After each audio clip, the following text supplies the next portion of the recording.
ये सोमवार व्रत कथा। किसी नगर में एक धनी व्यापारी रहता था। दूर दूर तक उसका व्यापार फैला हुआ था। नगर के सभी लोग उस व्यापारी का सम्मान करते थे।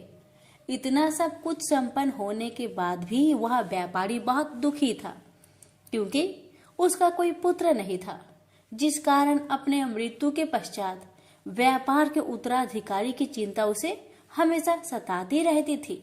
पुत्र प्राप्ति की इच्छा से व्यापारी प्रत्येक सोमवार भगवान शिव का व्रत पूजा किया करता था और शाम के समय शिव मंदिर में जाकर शिव जी के सामने घी का दीपक जलाया करता था। उसकी भक्ति देखकर माँ पार्वती प्रसन्न हो गई और भगवान शिव से उस व्यापारी की मनोकामना पूर्ण करने का निवेदन किया।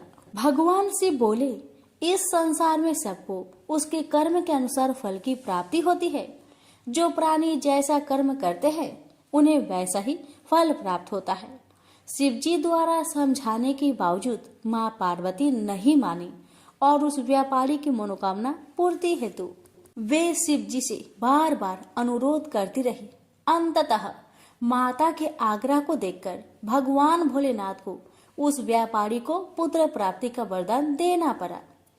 वरदान देने के पश्चात भोलेनाथ माँ पार्वती से बोले, आपके आग्रह पर मैंने पुत्र प्राप्ति का वरदान तो दे दिया, परंतु इसका यह पुत्र 16 वर्ष से अधिक समय तक जीवित नहीं रहेगा। उसी रात भगवान शिव उस व्यापारी के सपने में आए और उसे पुत्र प्राप्ति का वरदान दिया और उसके पुत्र की 16 वर्ष तक जीवित रहने की भी बात बताई। भगवान के वरदान से व्यापारी को खुशी तो हुई, लेकिन पुत्र की अल्पायु की चिंता ने उस खुशी को नष्ट कर दिया। व्यापारी पहले की तरह सोमवार के दिन भगवान शिव का विधिवत व्रत करता रहा। कुछ महीनों के बाद उसके घर एक अति सुंदर बालक ने जन्म लिया और घर में खुशियां ही खुशियां भर गई। बहुत धूमधाम से पुत्र जन्म का समारोह मनाया गया, परंतु व्यापारी को पुत्र जन्म की अधिक खुशी नहीं हुई, क्योंकि उसे पुत्र की अल्प आयु के रहस्य का पता था। जब पुत्र 12 वर्ष का हुआ तो व्यापारी ने उसे उसके मामा के साथ पढ़ने के लिए बनारसी भेज दिया। लड़का अपने मामा के साथ शिक्षा प्राप्ति हेतु चल दिया। रास्ते में जहाँ भी मामा भांजे विश्राम हेतु रुकते, वहीं यज्ञ करते और ब्राह्मणों को भोजन कराते। लंबी यात्रा के बाद मामा भांजे एक नगर में पहुँचे। उस दिन नगर के राजा की कन्या का विवाह था, जिस कारण पूरे नगर को सजाया गया था। निश्चित समय पर बारात आ गई, लेकिन वर का पिता अपने बेटे के एक आंख से काने होने के कारण बहुत चिंतित था। उसे भय था कि इस बात का पता चलने पर कहीं राजा विवाह से इनकार न कर दे, इससे उसकी बदनामी भी होगी। जब वर के पिता ने व्यापारी के पुत्र को देखा तो उसके मस्तिष्क में एक विचार आया। उसने सोचा, क्यों ना इस लड़के को दुल्हा बनाकर राजकुमारी से विवाह करा दूं। विवाह के बाद इसको धन देकर विदा कर दूंगा और राजकुमारी को अपने नगर ले जाऊंगा। वर के पिता ने लड़के के मामा से इस संबंध में बात की। मामा ने धन मिलने की लालच में वर के पिता की बात को स्वीकार कर ली। लड़के को दूल्हे का वस्त्र पहनाकर राजकुमारी से विवाह कर दिया गया। राजा ने बहुत सारा धन देकर राजकुमारी को विदा किया। शादी के बाद लड़का जब राजकुमारी के साथ लौट रहा था तो वह सच नहीं छिपा सका और उसने राजकुमारी की ओढ़नी पर लिख दिया, राजकुमारी, तुम्हारा विवाह मेरे साथ हुआ था।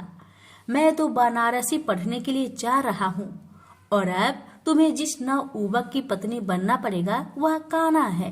जब राजकुमारी ने अपनी ओढ़नी पर लिखा हुआ पढ़ा तो उसने कान्हे लड़के के साथ जाने से इनकार कर दिया।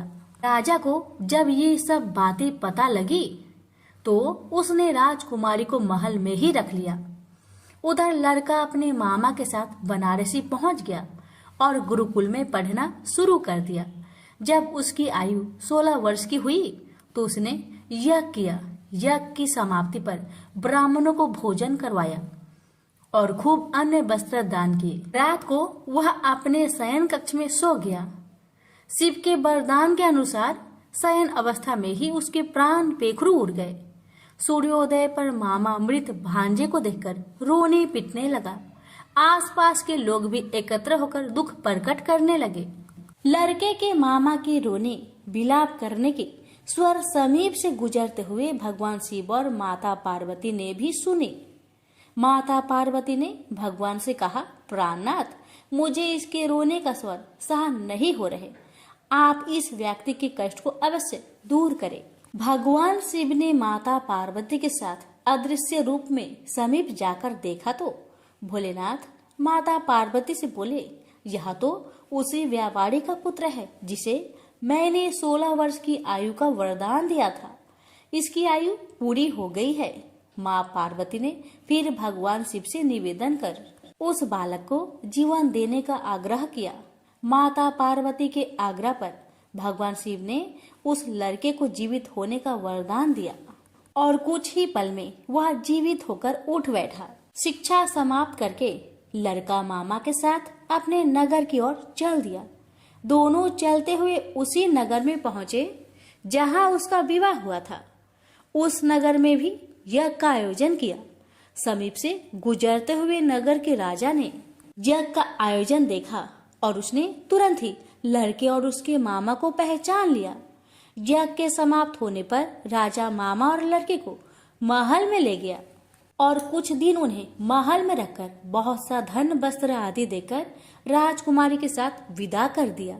इधर भूखे प्यासे रहकर व्यापारी और उसकी पत्नी बेटे की प्रतीक्षा कर रहे थे। उन्होंने प्रतिज्ञा कर रखी थी कि यदि उन्हें अपने बेटे की मृत्यु का समाचार मिला तो दोनों अपने प्राण त्याग देंगे। परंतु जैसे ही उसने बेटे के जीवित वापस लौटने का समाचार सुना तो वह बहुत परेशान हुआ।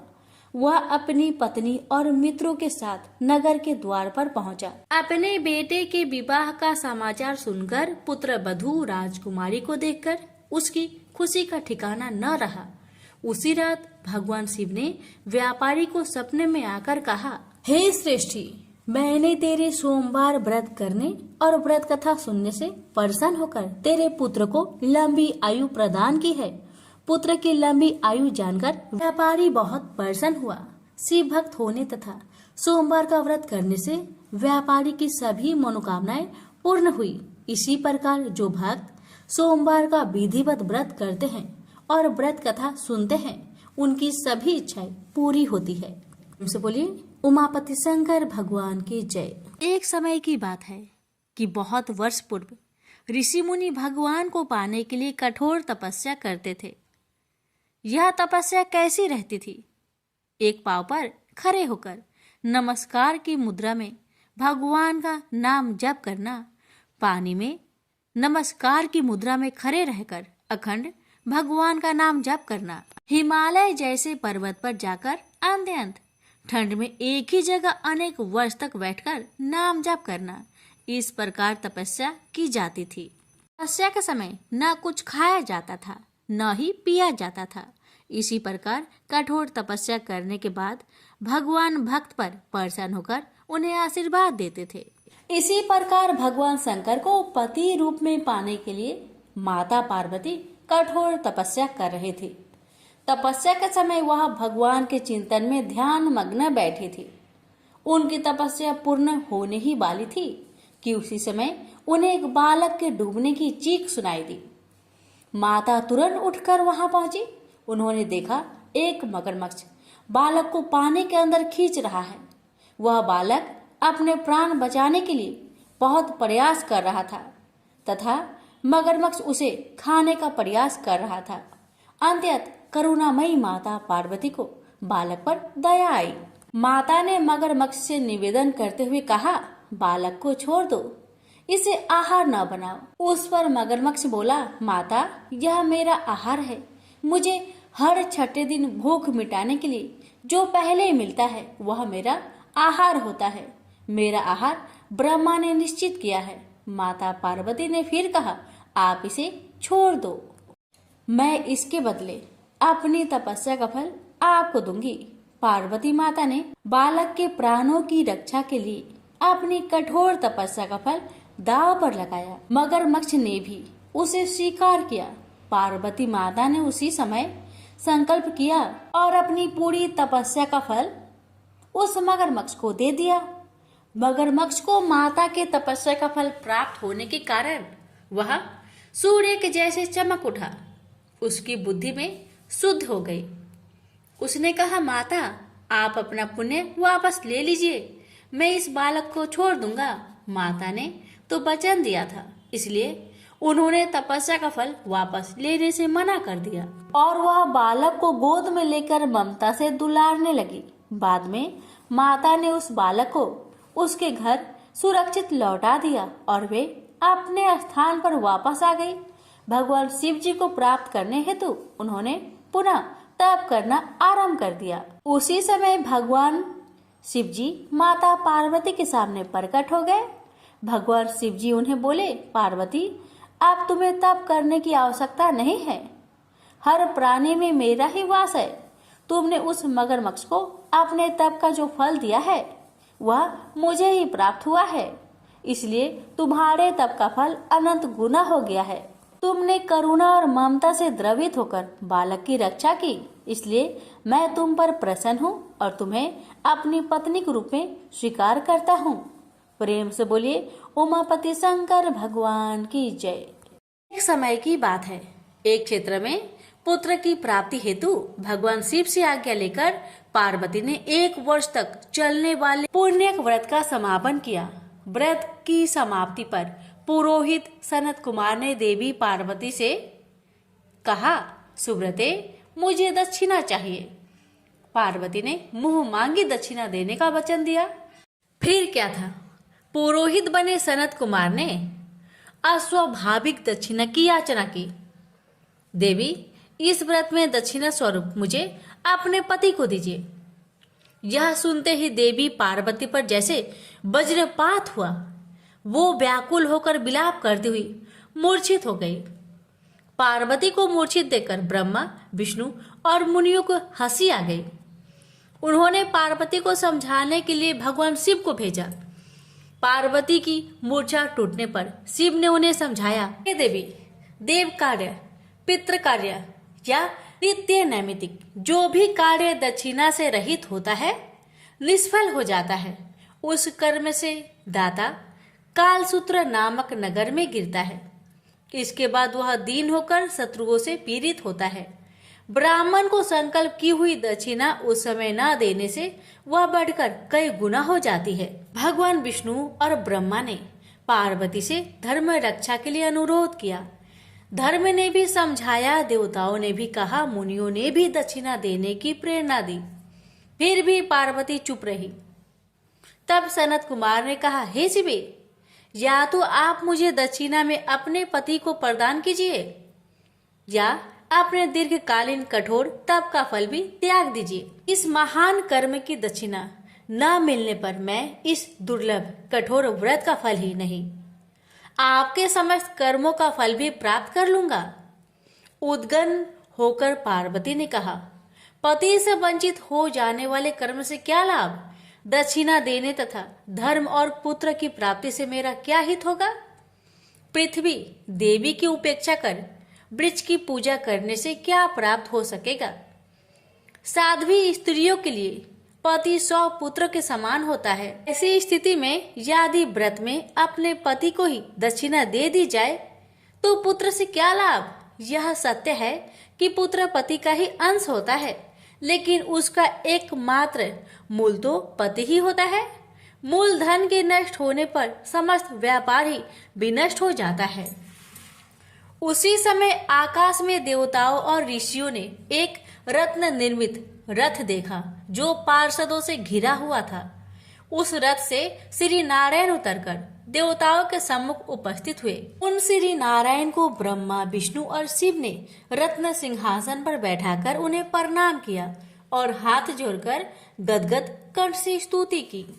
वहां का सारा वृत्तांत जानकर श्री नारायण ने कहा, शिव प्रिया पार्वती का यह व्रत लोक शिक्षा के लिए है, अपने लिए नहीं, क्योंकि ये तो स्वयं समस्त व्रतों एवं तपस्याओं का फल प्रदान करने वाली है। इनकी माया से ही चराचर जगत मोहित है। फिर उन्होंने पार्वती को संबोधित कर कहा, हे शिवे, इस समय तुम महादेव जी को दक्षिणा में देकर अपना व्रत पूर्ण कर लो, फिर समुचित मूल्य देकर अपने जीवन धन को वापस ले आना। गौओं की भांति शिव भी विष्णु के शरीर में ही है, अतः तुम ब्राह्मण और गो मूल्य प्रदान कर अपने पति को लौटा लेना। यह कहकर वे अंतर ध्यान हो गए। तब पार्वती प्रसन्न मन से अपने प्राण सर्वस्व को दक्षिणा में देने के लिए तैयार हो गई। उन्होंने हवन की पूर्ण आहुति की और अपने जीवन नाथ शिव को दक्षिणा रूप में दे दिया। इसके बाद उन्होंने पुरोहित सनत कुमार से निवेदन किया, हे ब्रिब्बर, गौ का मूल्य मेरे पति के बराबर है। मैं आपको अत्यंत सुंदर 1,00,000 गौ प्रदान करूंगी। इसके बदले में आप मेरे जीवन सर्वस्व को लौटा दीजिए। प्राणनाथ के मिल जाने पर मैं पुनः ब्राह्मणों को विपुल दक्षिणाएं प्रदान करूंगी। तब सनत कुमार ने पार्वती से कहा, हे देवी, मैं ब्राह्मण हूँ, मैं 1,00,000 गौ लेकर क्या करूंगा? इस दुर्लभ रत्न के सामने 1,00,000 गौ की क्या तुलना है? मैं इन्हें साथ लेकर त्रिलोक में भ्रमण करूंगा। उस समय समस्त बालक उन्हें देखकर प्रसन्नता पूर्वक ताली बजा बजाकर अट्ठास करेंगे। कहने के साथ ही सनत कुमार ने भगवान शिव को अपने पास बैठा लिया। यह सुनकर पार्वती जलहीन मछली की भांति छटपटाने लगी। उन्होंने मन ही मन सोचा, कैसा दुर्भाग्य है मेरा कि मुझे ना तो अभिष्ट देव का दर्शन ही हुआ और ना ही व्रत का फल प्राप्त हो सका। आधीर होकर वे अपने प्राण त्यागने के लिए प्रस्तुत हो गई।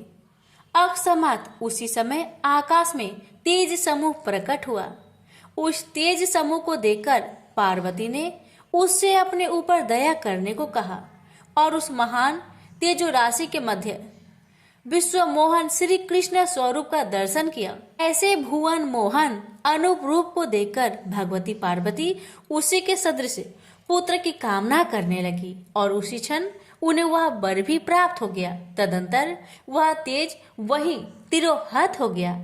तब देवताओं ने ब्रह्मा पुत्र सनत कुमार को समझाया। सनत कुमार ने दिगंबर शिव को उनकी प्राणेश्वरी पार्वती को लौटा दिया। तो प्रेम से बोलिए उमापति शंकर भगवान की जय।